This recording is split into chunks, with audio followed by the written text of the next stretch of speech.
Fala galera, Flávio Salgado novamente. Sou engenheiro da computação e especialista em desenvolvimento web full stack, que é a área que eu atuo, tá? E hoje, galera, eu vou falar sobre a morte das senhas. Isso mesmo, o tema parece ser meio estranho, né?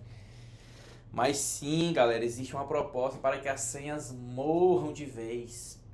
Por quê? As senhas, galera, tem alguns probleminhas aí, né?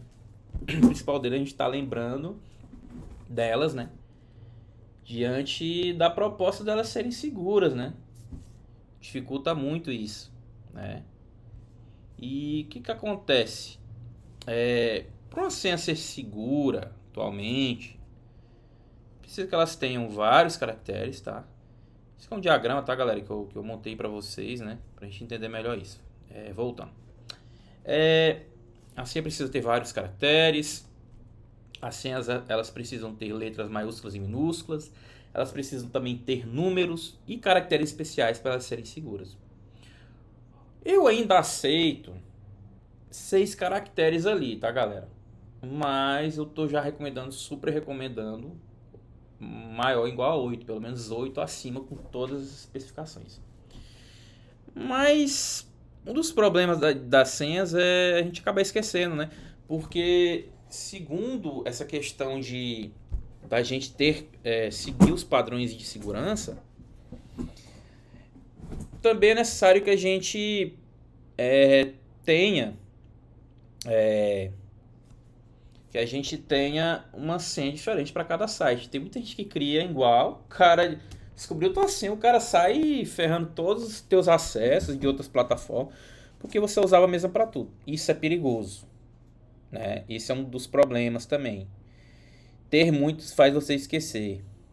E seguir as regras de segurança também acaba tendo problema. Outro problema são os idosos e as pessoas que têm dificuldades em dispositivos, né? Quem tem um pai, né, um tio, um avô que não sabe mexer direito no celular, né? E você acaba tendo que gerenciar para eles várias senhas, né? Lembrar por eles, né? A gente sabe que isso é um grande problema. Idosos, né, pessoas que têm pouco conhecimento, é um problema estar lembrando senhas. E qual é a solução que a galera normalmente recorre? A galera normalmente recorre aos cofres de senha para tentar contornar isso. No cofre eu tenho uma senha para várias outras, né? E cada site autocompleta para mim essas senhas, né? E eu já usei vários, eu já usei o LastPass, eu já usei o Outfield da Microsoft, já usei o Google Chrome Senhas, né? Tem alguns colegas meus que preferem usar os cofres desktop, né? Que são aplicações que rodam no próprio sistema operacional, de janelas, né? E eles preferem armazenar nisso.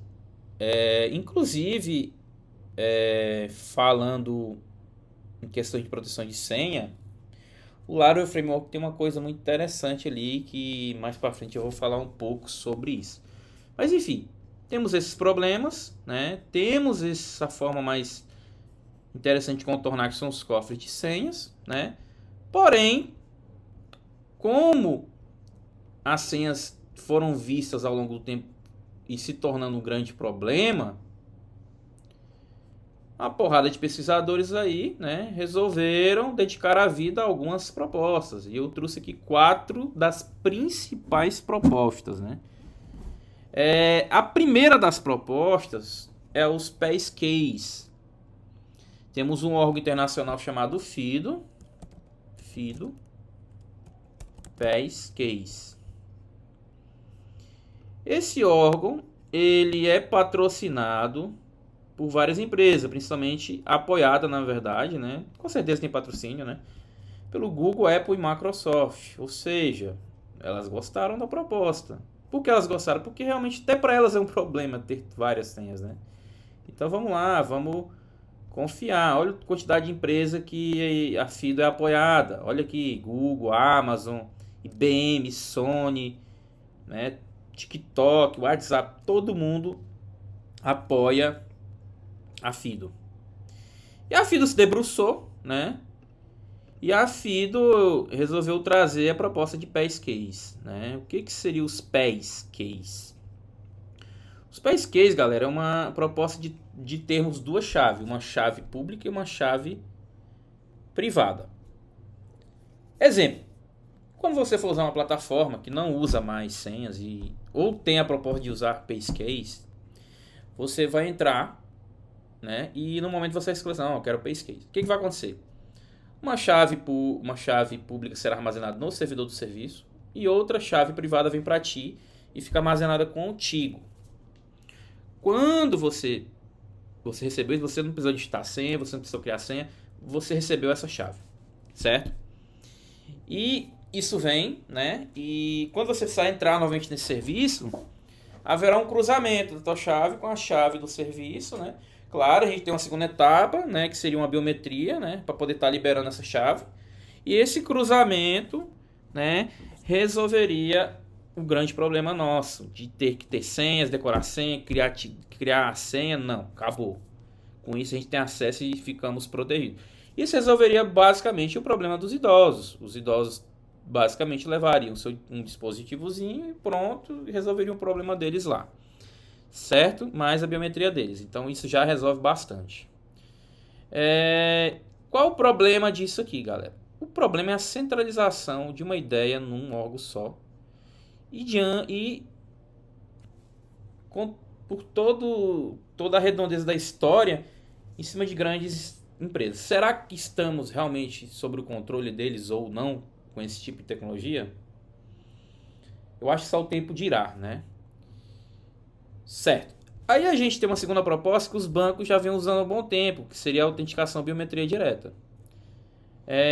Quem já foi sacar precisou usar a biometria. Eu coloquei como exemplo o Banco Bradesco, porque o Banco Bradesco é um banco que eu uso às vezes, né? Já usei muito no passado, hoje eu uso menos, mas eu já usei bastante. E o que o Bradesco faz? Ele permite que você, sem o seu cartão, realize um saque. Só que tem duas etapas. Você colocou a biometria e você precisa sem o teu cartão. Então são duas coisas. Porque entendeu-se que só a biometria sozinha ela é perigosa. Por que só a biometria é perigosa? Eu não sei se os colegas aí viram no passado um problema que teve com autoescolas e Detrans. Estavam marcando início de aula, presença nas aulas, sendo que o aluno nem estava lá. Teve uma operação. Descobriram os caras que estavam tirando moldes, né, da impressão digital, né, dessa galera em massas, né. E aí, pessoas sem a presença, eles iam lá com a massinha, botava no leitor biométrico e passava, né, porque ele estava impresso a digital. Então, assim, já descobriram uma forma. Outra forma é o cara botar uma arma na tua cabeça e falar, mano, bota o dedo aí nessa parada, entendeu? Então, assim, não é considerado tão seguro só a biometria. Agora, ter duas etapas já é uma boa coisa, né? Qual o problema disso? Ainda, o problema disso, ao meu ver, não resolve o problema das múltiplas senhas para cada plataforma. A biometria seria uma segunda etapa, é uma proposta interessante, porém não é bem solucionadora, né? Terceira proposta, acho que a galera já deve ter um Git, a galera que tem o GitHub aí, deve conhecer o aplicativo Authenticator da Microsoft, né? E quem ativou, sabe quando a gente vai fazer um login ou no Outlook, ou no GitHub, dispara no nosso celular uma mensagenzinha autorizando. Então, assim, eu gosto muito dessa proposta, galera, muito mesmo. Só que eu vejo um problema nela. Se tu perder o aparelho, velho, se o aparelho der problema, se faltar bateria, se tu for roubado, e aí? Vai ter uma dificuldade tremenda. Tremenda para você ter acesso à coisa. Entendeu? Não vai ser tão simples ali. Então eu vejo perigoso. Só que a gente tem uma quarta proposta, que para mim é uma das mais interessantes de todas. É uma que se opõe a um órgão centralizador como o FIDO, que são as identidades digitais descentralizadas, conhecidas como DID e SSI. A questão dessa proposta é que ela é uma proposta futurista, galera. Uma proposta futurista. E de tchau pro Estado. Por quê? ela se aproveita de uma questão chamada blockchain, né? Que é a rede que todo mundo sabe, quando fala de blockchain, lembra lá do Bitcoin, né? Que seria sem as fora do alcance do poder de império dos governos e grandes empresas, né? Como é que funcionaria? A gente teria uma identidade criptografada única, armazenada em uma carteira digital, online, e essas soluções seriam baseadas na blockchain, ou seja, usariam da blockchain para fazer essa autenticação. Descentralizando empresas, descentralizando governo, ou seja, ninguém teria acesso a essa carteira digital de senhas, né? Ficaria tudo ali. Qual o problema da blockchain? Então, você sabe que a blockchain, ela depende de mineração, ela é lenta, né? Existem alguns problemas, né? Então, assim, para mim é uma das propostas mais top que tem. Ela realmente descentraliza, ela é futurista. Porém, quem tem recebido realmente um investimento pesado teria sido a Fido. A Fido está bem engajada, talvez se dê bem, né? Mas as identidades digitais aqui, cara, é uma das propostas mais futuristas que temos, né? Voltando aqui para o Paycase, que eu falei dessa chave pública e chave privada, para a gente entender melhor, eu vou tentar buscar um diagrama aqui da Fido. E aqui a gente tem, deixa eu ver se eu tenho uma imagem bem legalzinha pra gente analisar. Bora ver.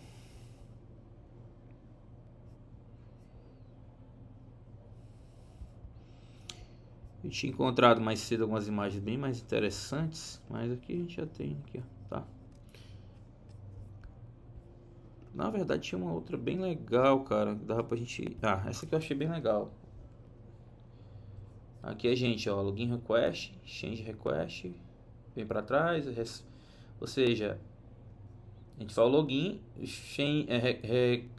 requer essa nossa chave privada, enviamos a nossa chave privada e aí há um cálculo com a chave pública lá no serviço que a gente tem e aí a gente recebe a nossa autenticação, basicamente é isso. É uma proposta muito legal, cara. Muito legal mesmo. Já dá para usar, tá? Já dá para usar bastante. Já dá para usar assim, tá? Podem tentar ativar aí e começar a usar. E tem andado bem rápido mesmo essa proposta, tá? Para entender melhor isso aqui, galera, quem usa o framework Laravel no PHP sabe que o Laravel ele tem uma opção de criptografia em banco de dados que é o seguinte: a gente criar um campo na tabela, a gente quer armazenar, por exemplo, alguma informação lá muito confidencial. Se houver vazamento do banco, o cara vai pegar uma cadeia de caracteres e vai conseguir fazer a revelação disso. Porque a gente gera um key, né, uma chave que fica ali no env, e se a gente perder essa chave, até mesmo a gente perde acesso aos dados e a forma de montar os dados de volta, né?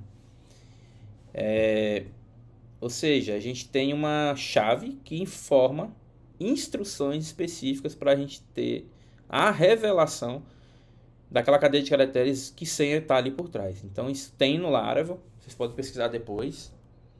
É bem interessante. Eu acho perigoso só o fato de se perdeu, meu amigo, a chave já era. Isso é um grande problema. Será que será um problema na Fido? Deixa aí nos comentários aí quem já usou. Será que se a gente perder a nossa chave privada, a gente vai perder o acesso? Como é que fica a recuperação dessa chave privada? Será que será melhor entrar no modelo futurista, descentralizado, sem o poder imperial dos estados, das grandes big techs? Será que a proposta é melhor? Ou será que é melhor a gente ficar com essas duas propostas do meio ainda? O que vocês dizem? Deixe aí nos comentários. E é isso, galera. Essa é uma abordagem que eu quis trazer. São as propostas de morte das senhas que a gente tem no momento, tá? E gostaria muito que você deixasse o like, compartilhasse esse vídeo, comentasse, interagisse com a gente, que é o que motiva a gente estar fazendo mais, né? Fazendo mais trabalho, pesquisando, trazendo coisas interessantes para vocês aqui, tá? Então, assim, eu agradeço demais quem visualizou esse vídeo, quem deixou ali essa contribuiçãozinha ali, tá? Pra gente poder estar fazendo mais, tá, galera? Então é isso aí. Um abraço, fiquem todos com Deus.